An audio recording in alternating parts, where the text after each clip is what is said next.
Hi everyone, welcome back to my channel. I hope you're all well. So in this video we are going to be reviewing Scoob, which is the latest cinematic creation for the Scooby Doo franchise, except this time, instead of being a dedicated Scooby Doo mystery movie, this time it is the start of a new cinematic universe for the Hanna Barbera characters.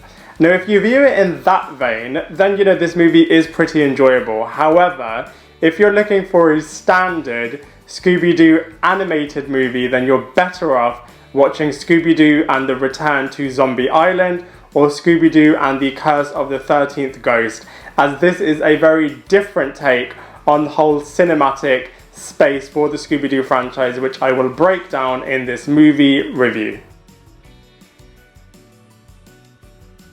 So in terms of the storyline for Scoob, first it starts off by showing us how Scooby and Shaggy first met when they were a lot younger, which is really nice, and then they show how they met up with the rest of the gang, namely Fred, Daphne and Velma, to form Mystery Inc. Now any true Scooby Doo fan will know that they've already kind of explored this storyline before in the straight-to-video movie release for the live-action remake. So we know that this storyline has kind of been explored before, but you know, we can put that to the side and kind of see it as a new version for the animated universe.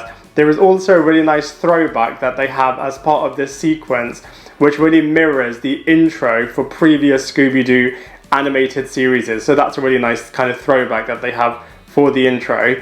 We then fast forward 10 years to present day, where the gang are in need of investment and meet up with Simon Cowell, who kind of says, alright then look guys, I will invest in you provided you get rid of Shaggy and Scooby, as he kind of feels that they're not needed and kind of doesn't really value friendship that much. So he says that he will invest in the Mystery Inc. group provided they get rid of Scooby and Shaggy. The movie then splits the gang up, which we've already seen in Scooby Doo 2 Monsters Unleashed. By the way, you can view the link for that video review in the description box below.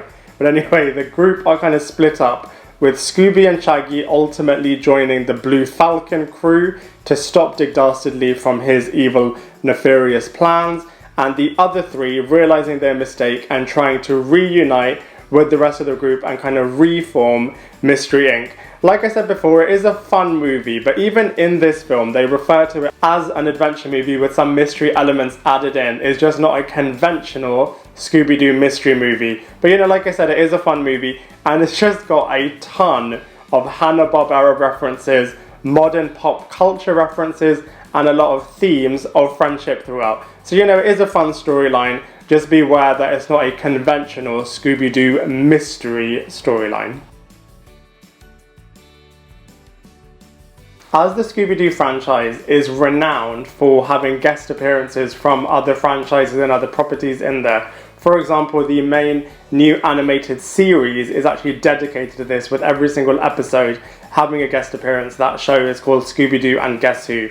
So the addition of Blue Falcon and Dastardly, you know, isn't something that's unheard of, and for me isn't really that big of an issue. But what is an issue for me from a characters and actors point of view is that some of the interpretations of the classic characters are really not that great, and also some of the voice acting is really weak / really bad. So that's why I feel like Scoob kind of doesn't do as great of a job as it could have done. But anyway, let's go through them one by one. So first up we have Frank Welker, who is back as Scooby Doo and does a really good job as voicing the character. He has been voicing him for a long number of years now, so he does a really good job in this film for that character.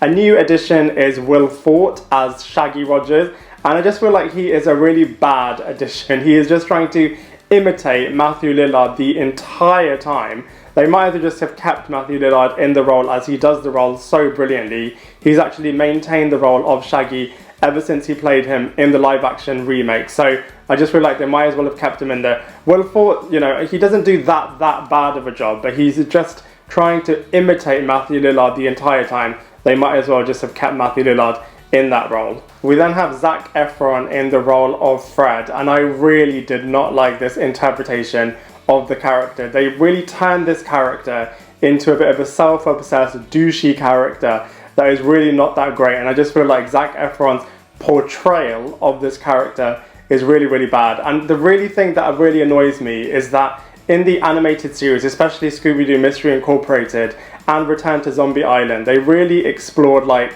you know, depression and mental health and really deep character development for this role. And I just feel like all of that has been forgotten, and they've just reduced Fred to being a typical Zac Efron type character, which is really annoying. If Zac Efron does continue to play this character, then I hope that they explore more character growth and character development for the Fred character, as he has gone on really interesting journeys in the past.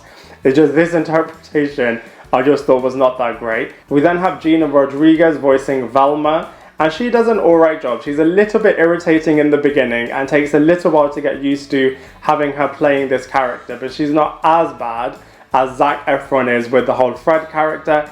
Amanda Seyfried is the other new addition for Daphne, and I feel like out of all of the new actors that they've brought in to voice these classic characters, Amanda Seyfried is definitely the best one. So she does a really good job actually in terms of portraying the Daphne character in Scoob. We then have the new characters that are joining the group. So I feel like Ken Jeong does a really good job in terms of bringing Dynamite to life.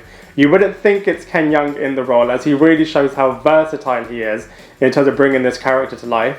We have Mark Wahlberg playing Blue Falcon, and I felt like throughout, it felt like Ryan Reynolds was in the role for this character. So I feel like Mark Wahlberg was definitely channeling the way that Ryan Reynolds played the Green Lantern, as his portrayal definitely emanates a lot of those particular characters, how Ryan Reynolds played that character.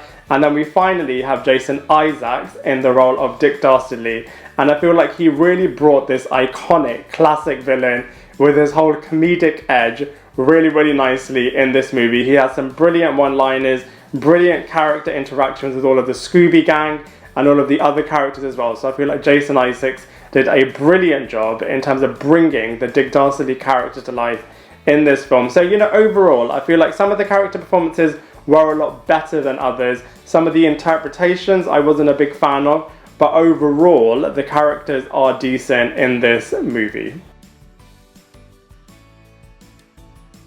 From a visuals point of view, this movie is really, really strong. It does take a little while to get used to the whole new character design and the whole new world, as it is something that you've never really seen before, especially within the Scooby Doo franchise world. But you know, when you do get used to it, it does look really, really cool. Some of the character designs, all of the new visuals, all of the new landmarks, all of the whole new world looks really, really cool. The musical score is really, really great in this movie, and it is full of Hanna Barbera references peppered in throughout the entire movie. So definitely keep an eye out, peeled, looking for those Hanna Barbera references, because they are littered in this movie. So, you know, overall, from a visuals point of view, it does look really, really cool, and I'm really excited to see where this whole franchise will go next.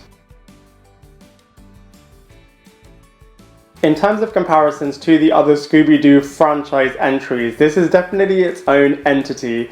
It's definitely its own thing. It's definitely not trying to copy or imitate anything that's done before. It's definitely trying to do something new and create a whole Hanna Barbera cinematic universe. That being said though, if we are to compare it to the other Scooby Doo franchise entries, I personally, as a big Scooby Doo fan, prefer the live action remakes and, you know, the animated movie true Scooby Doo franchise entries, because I just feel like those are really, really compelling. But that being said, if you view this as a new kind of adventure with the Scooby Doo characters, then it's really, really cool. And if we compare it to broader animation entries, you know, it is a very strong entry. It's got a great adventure storyline, very comedic, great characters in there, great villains in there, and a great kind of theme throughout, and really nice messaging as well, and really emotionally impactful as well. So, you know, comparatively it is a strong entry, but comparing it to other Scooby Doo entries, I just feel like there are other better entries within this space.